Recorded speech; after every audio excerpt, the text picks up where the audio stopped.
Welcome to the study guide for section 7.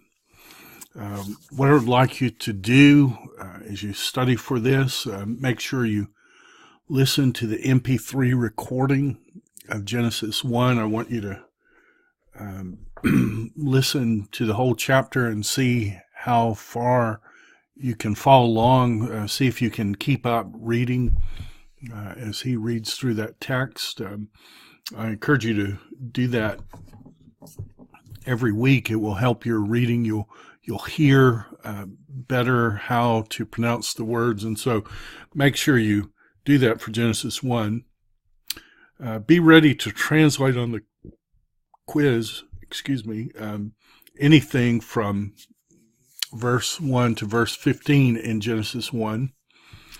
Make sure you carefully read through Fullove's text. You don't have to work through the exercises, but look at the exercises and look carefully at his explanation.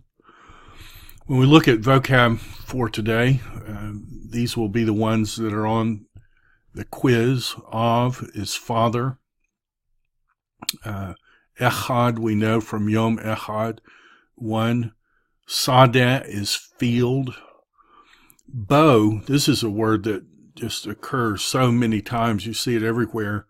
It means to go in or to enter. Another word, mizbeach. Notice that guttural, it has that easing vowel, furtive patah. Mizbeach, altar. Zabach is the word for sacrifice. So many words will make the noun form this way. So mizbeach. Har is mountain. Yeshua, Joshua. Lailah, we know from Genesis 1. Yosef, Joseph.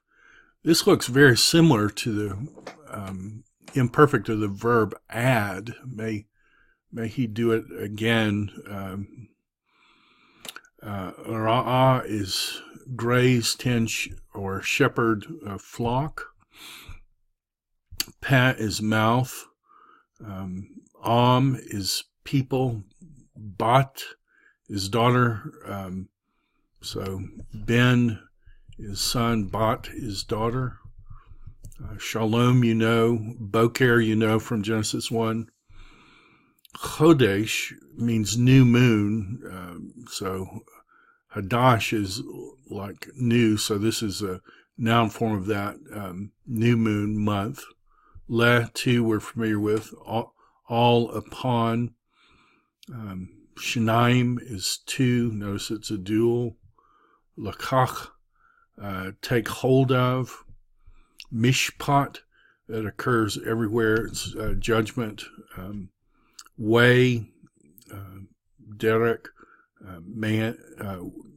Derek is way, and then Ish is man. So you want to work through these. We're doing kind of 25 section chunks of this, so we will have memorized the top 175 words when we're through this list. Now I wanted to go through Fullove's list too, and this is just a review. It won't be on the test, but as you read through the chapter, it will expose you to new words, and it will reinforce words we've already learned. So Evan is stone. That's why it's spelled like Ebenezer, but Evan that's a begad kafat. Ohel is tent. Gebul, border. Cherev is sword, and you can hear that that's a very strong word. Cherev. Yad is hand or forearm. Kesef, we know, silver money. Midbar is desert or wilderness. John was voice crying in the midbar, make way for the Lord. Mikdash, holy place or sanctuary. Mishpachot is extended family or clan. Through you, all the mishpachot will be blessed.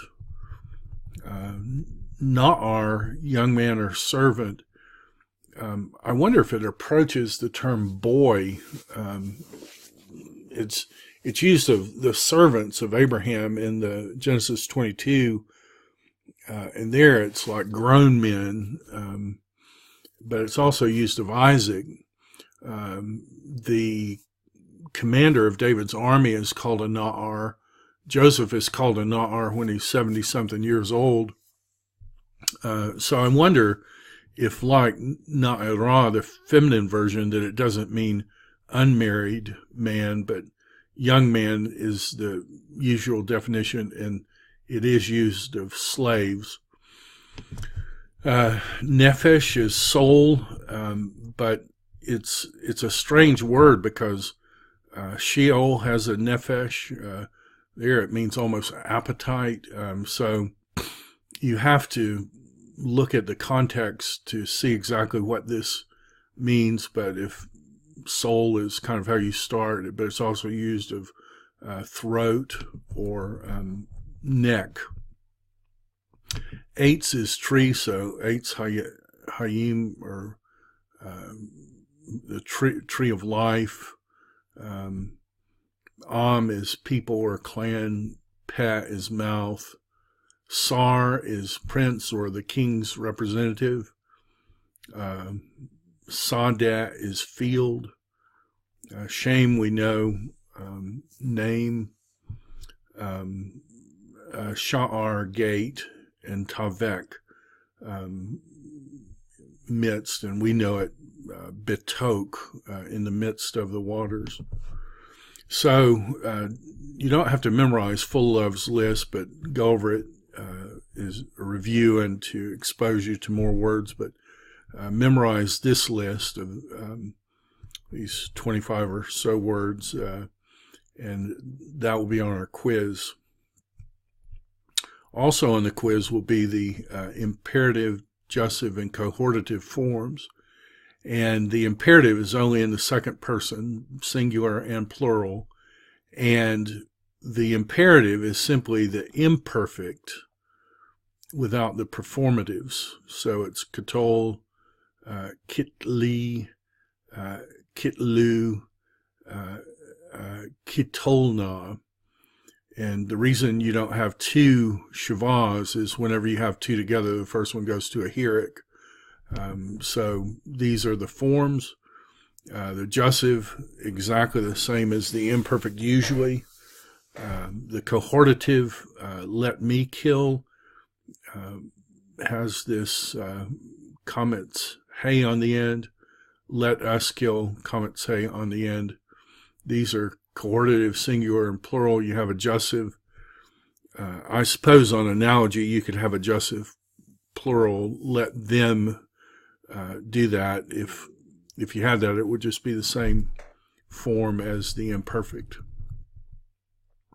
Then when we translate the 15 verses, what I want you to do, I'm going to have you present again a verse, but instead of asking questions like I do, just translate it. First thing I want you to do when you present your verse to the class is read it out loud. Bereshit bara Elohim et hashamayim va'et haaretz. You might point things out. This is the preposition. It doesn't have the word the. He created. Who is the he? He is Elohim, plural. Two direct object markers, definite direct object markers. So the heavens and the earth. If you presented verse 2, you might point out that it's odd that you don't have the heavens described first, but rather you have the earth described first. Read it in Hebrew. V'ha'aretz hayta tohu v'bohu v'hoshek al pnei tehom v'ruach Elohim merachafeth al pnei hamayim. You might point it out. This is a vav, and the earth was tohu v'bohu, without form and void. You may want to present, when you present your verses, you'll have access to BibleWorks and Logos. We could do a limit search on Tohu, we can do a limit search. Tehom there. We can do a limit search on Bohu. And we see in Jeremiah, behold, it was Tohu Vabohu. And that's exactly the phrase, Tohu Vabohu. So this is the context of that. If you're trying to do the same thing in Logos, it's a little bit harder, for at least for me, to do in Logos, but things you can try. You can do a search, search in this resource, an inline search. But this is why I don't use Logos for this, because it seems a little difficult, and I'm not sure how to get back. There has to be an easy way to do it in Logos. I just don't know how. We might try the search this resource. That does a little bit better. And again, we can float the panel. You do have that nice fuzzy search, which is it gives you ones that are not exactly the same but close. That can be helpful. And I do have it set up with the ESV where it has the English and the Hebrew together. That's helpful. All who fashion idols are tohu, right? They seek me in vain. That's very interesting. Of course, it was without form and void. This is the land after it's judged. So interesting. Why would God create the world like that? Why does it look like it's in a bad shape? V'choshek al panei tehom, darkness. If we did a limit search on that, what darkness means, I might come down here and try to find the lemma. Something's happened with my Logos where it's not pulling that up anymore. And I don't know why. You can do it over here by clicking that, and you see it's make dark, Choshek, darkness,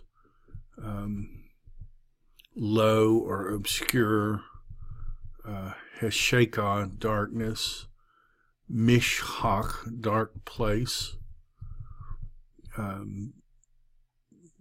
It seems like there's a very similar root that has to do with restraining. Of course, it may be if we tried the AFAT resource.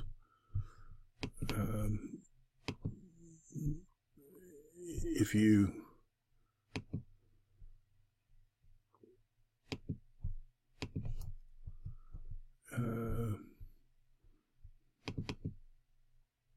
yeah, so this is interesting to me. So it's just in the Biblia Hebraica because the AFAT is giving me the option,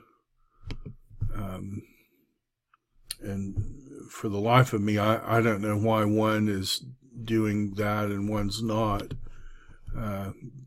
But you can see these are all the related roots, all the resources. Of course, it will Choshek, darkness, translated gloom one time, related to these roots. These are the places where they occur. This is nice in Logos. You have the prepositions that it's used with, so with, to or toward, in the middle of, and from all appear with darkness. Total darkness, the absence of light, and this is nice because it tells us it's used 58 times in the Dead Sea Scrolls, so we've got access to all that. If you use AFAT, I turn the notes off and the visual filters.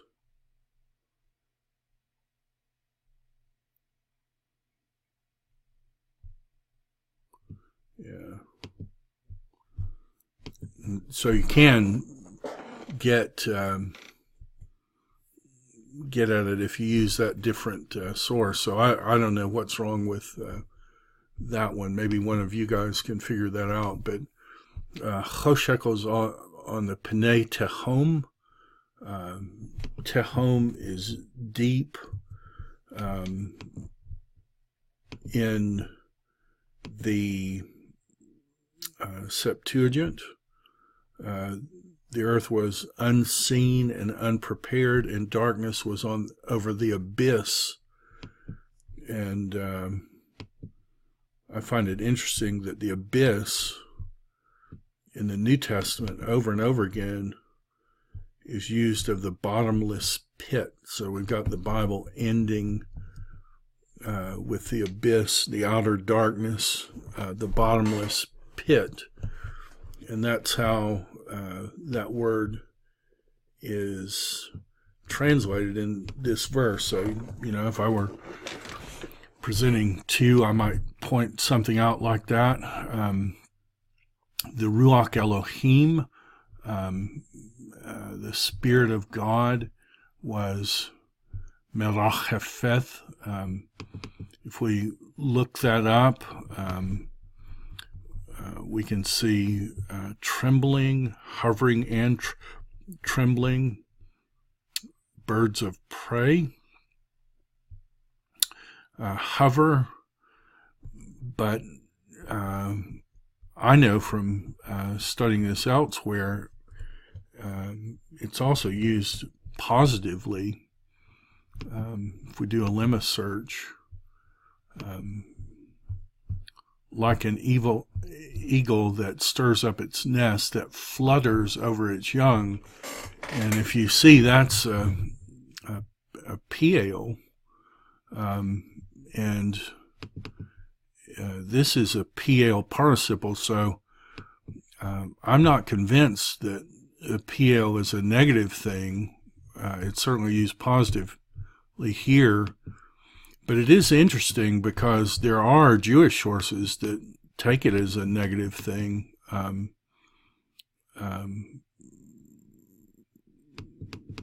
Onkelos, and they're going with wind instead of spirit. The wind before the water blew on the face of the water, and the spirit of mercies from before the Lord, that's a very positive one. The spirit of mercy. I thought there was a Targum, or maybe it's an ancient translation that did it was attacking. I think the word here is being used in a positive in light of that. Jeremiah has similar word. My heart is broken, all my bones shake. I'm like a drunken man. This seems, my heart is broken in my midst. All my bones, rach hefu, so that's a call. So it's interesting, on the faces of the waters. do 3. And the Lord said, if I were doing this, I might look up how many times this phrase appears. And let's see if we can do a search in this resource. And it will give us a list all the times that this is used. Might want to float this. And God said, and God said, and God said, and God said, and God said, and God said. And what you're going to find is that phrase appears 9 times. And then one time it says, and he said to them, Elohim. A lot of people count that with it, and so it's 10 words to create the world, 10 words at Sinai, but you'll have to decide that on your own, what you think about that, but that might be a fair thing to point out.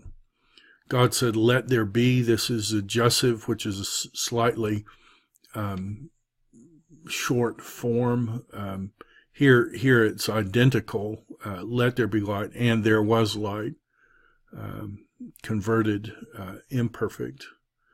And Elohim saw the light, so anaphoric use of definite article, that it was good, and Elohim badaled between the or and between the hoshek, and God Elohim called to the light day and to the choshek. He called Laila, Vayhi Erev, Vayhi Boker, Yom Ehad. If we did a search on where that phrase appears, and there was evening and there was morning, what we're going to see is it's 6 times, but for the 7th day there is no, and there was evening and morning. If I were doing this, presenting it to the class, I might point out each time you have these repeated elements, and Elohim said, let there be light, and he saw, and he called. Similar thing with day 2. Elohim said, let there be a rakia. So just like he said, let there be light, let there be a rakia in the midst of the waters. And let it be, and then this is a hiphil participle, let it be a thing constantly dividing between the waters and the waters. If I were presenting this to a class, I would read it in Hebrew. Vayomer Elohim Yehi Rakia Betok Hamayim Vahi Mavdil Bain Mayim Lamayim. You have these converted imperfects. We want to know what the Rakia is. If we went to BibleWorks, we would do a search. You can right-click, search on lemma, and what you're going to find is, I think it's 13 or 14 times. You can see over half are in Genesis 1. 19 says the Rakia declares the works of his hands. Psalm 150, the last one, says, praise him in the rakia of his strength. So that's interesting. And then you have a bunch of uses in Ezekiel. And these are all visions. Over the heads of the creatures, there was heads of the living creatures, the creatures of life. There was a rakia like crystal or like ice, dreadful. and it was stretched out over their heads above. A lot of people think this is picturing some kind of heavenly Holy of Holies, and maybe even a heavenly Ark of the Covenant, and it's clear, and you're looking through that veil, and Ezekiel is underneath, and he's looking through that crystal thing, and he sees what looks like God. We're told that these creatures are cherubs. So these four, and notice again, anaphoric use of the definite article, rakia, the rakia, to the, from upon, to the rakia, to, from over the rakia. And then in 10, we're told that those creatures are cherubs. So this is a heavenly vision. Daniel mentions the rakia.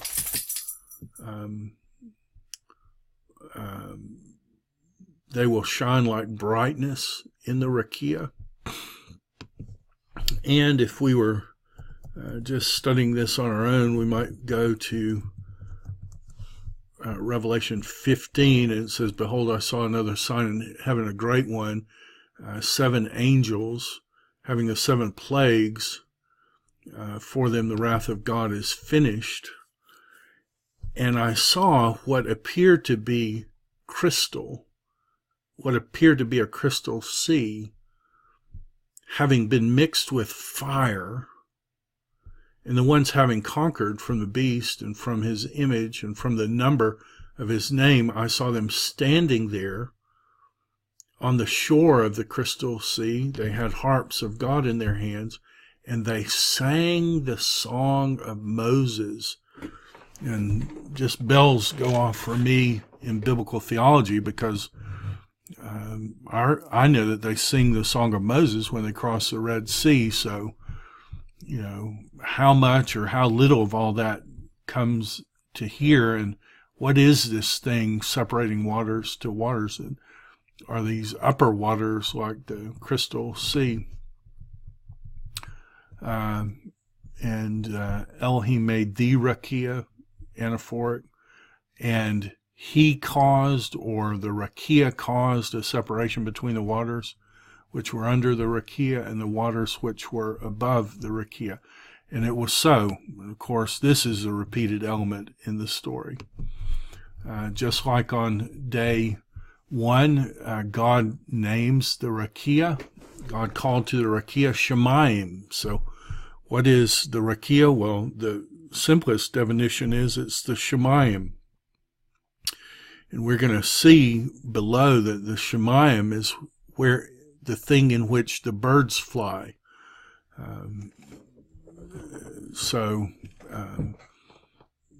Exactly what this is, we don't know. The starting point is it's called the heavens.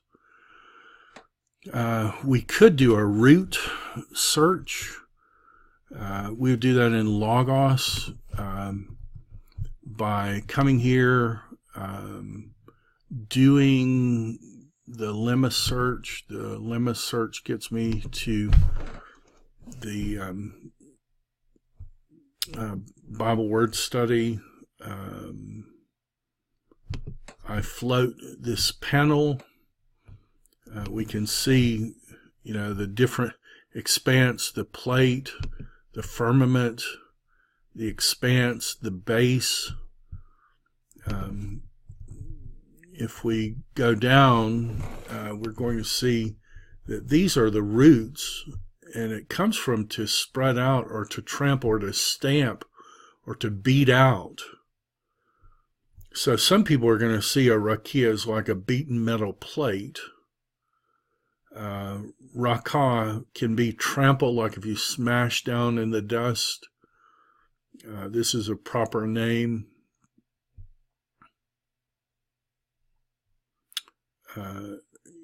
Yarakam,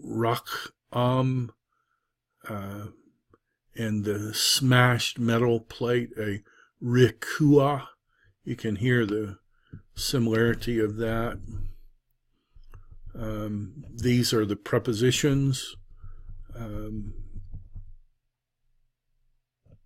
I don't know that I've seen this before. These are all the places where someone talks about Rakah in all the commentaries. That's an interesting feature.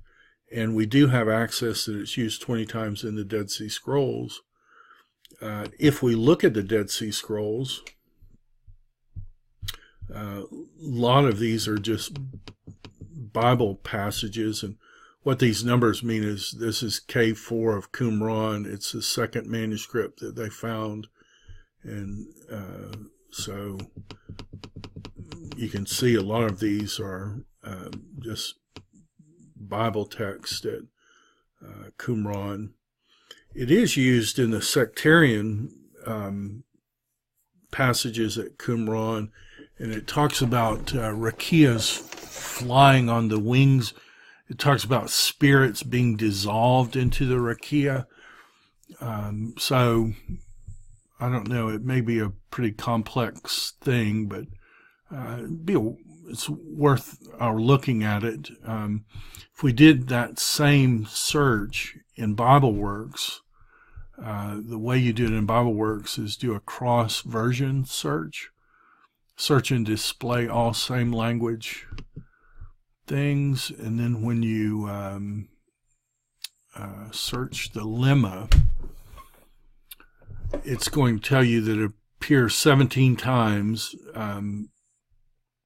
in the Westminster, so that's BHS, 41 times in the Jewish Sectarian, and that it appears twice in the Hebrew version of Sirach. That's helpful.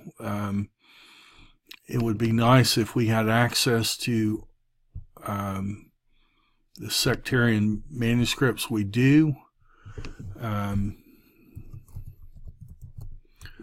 The problem is that we don't have a good English translation, and so your Hebrew has to be very good to work through all of these, but it is a way. You do have access through BibleWorks. So like this is the Songs of the Sabbath Sacrifice, and it and I guess Rakia is right there. It's only partially present. So anyway, if we were doing that, it's worth a comment. God said, what is this, third or fourth time out of the 10, let the waters collect together from underneath to one place. That shows me that the waters of the abyss are uncollected waters when God smashes through it. It is interesting. I don't know what to make of it. When you look at what the Septuagint does with this verse, it says, let there be expanse, and then let the waters be gathered. Look at the Septuagint. God said, and can you hear the word synagogue here? Let the waters underneath the heavens be synagogued into one synagogue, one collection. That's what the word synagogue means. And let dry land appear. So let it be gathered together into one place, and let dry land appear. And it was so. Not sure what to make of that, but it makes me realize that people may be reading this as having like religious implications. God called to the Yabeshah Eretz.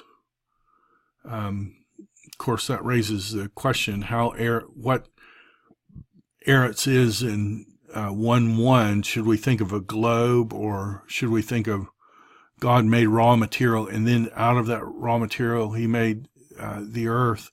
I'm a little unclear. I probably lean that One is a raw material, and then the earth proper is here. Elohim called to the Yabashah to the dry land. Eretz, he called the dry land Eretz, and to the collection, mikveh, of waters he called seas. God saw that it was good.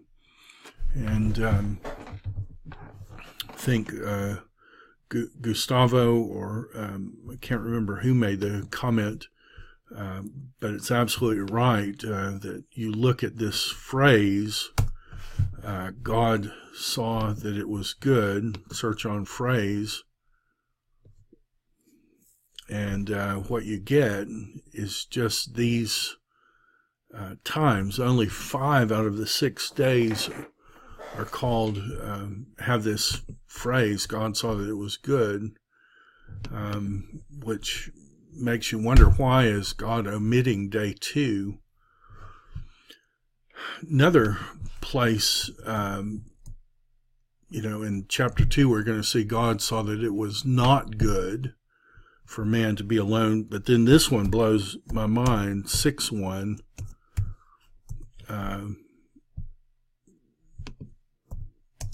And in BibleWorks, you can just, whatever book you're in, you can just type in the chapter and number. You don't even have to have a colon, and you hit return, it'll look it up. I guess it's 6:2.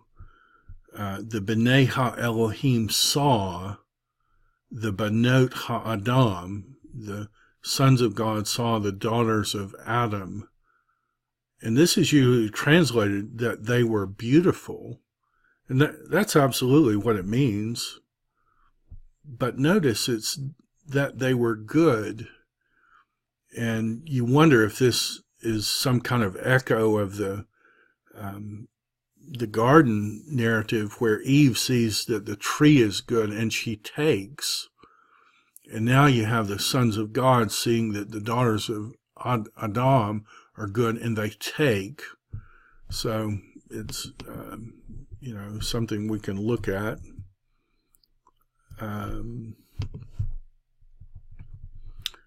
God called, we did that. God said, let the land sprout forth, with a sprout, so that's cognate accusative.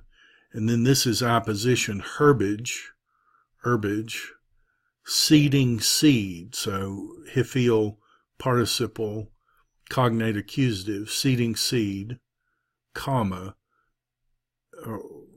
tree bearing fruit, making its fruit, according to its kind. And we should, when we look at this, we should ask the question, why does everything reproduce according to its kind? Why do cows make cows? Why do birds make birds? Why do people make people? And I wonder if we aren't forced to the question, when Adam and Eve sin against God and they die spiritually, what kind of offspring will 2 spiritually dead people produce? So it's kind of introducing the tension of that question. You see the numbers here, 10:1, 10:2, so this is 12. And the earth brought forth, this repeats almost verbatim, sprouts, making sprouts which were herbs, making seed according to her kind, and a tree making fruit, which its seed was in it according to its kind. I guess we should parse that, see what that formative is. Its seed is in it. Seed according to third singular masculine, that's right. Ahu, which its seed was in it, not feminine, masculine, and the tree making which its seed was in it after its kind. And God saw that it was good.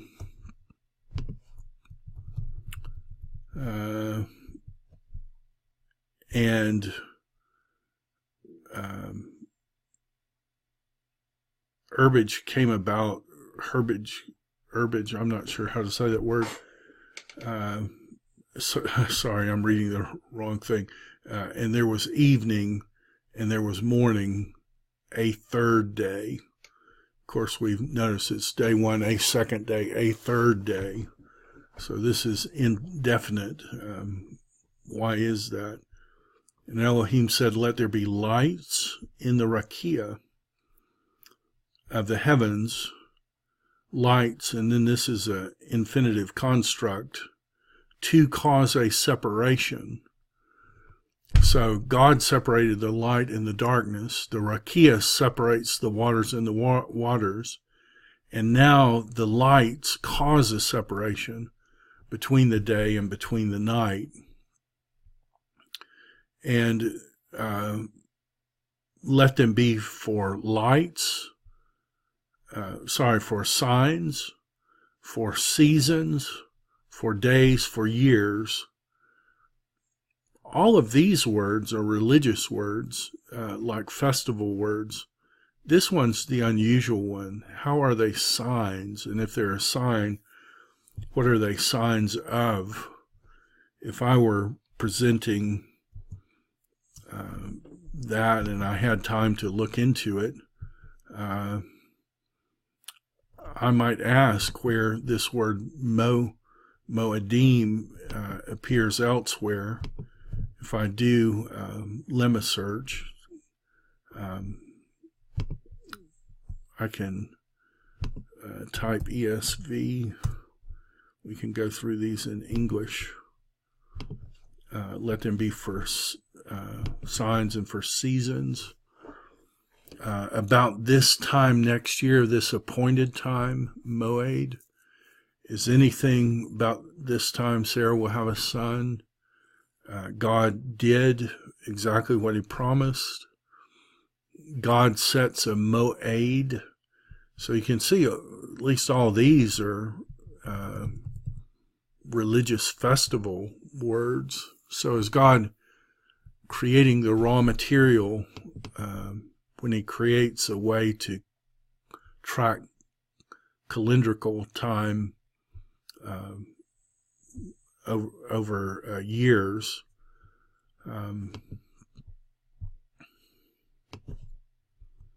And then 15, our last one, and they were for lights in the rakia of heaven. Now, I know from having searched this word elsewhere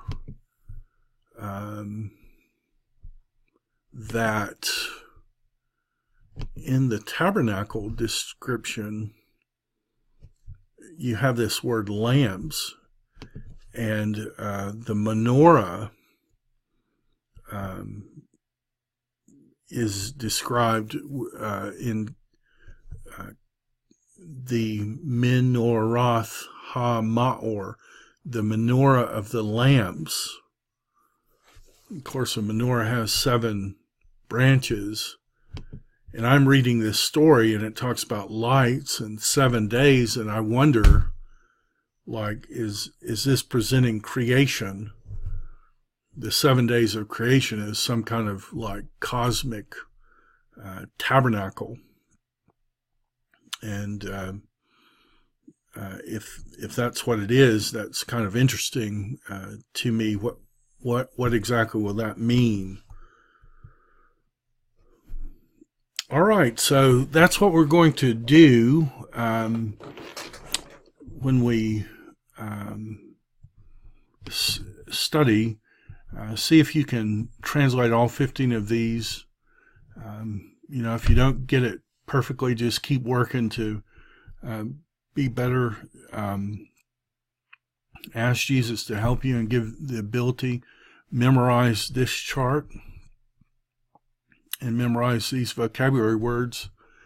And I very much look forward to our time. And I will see you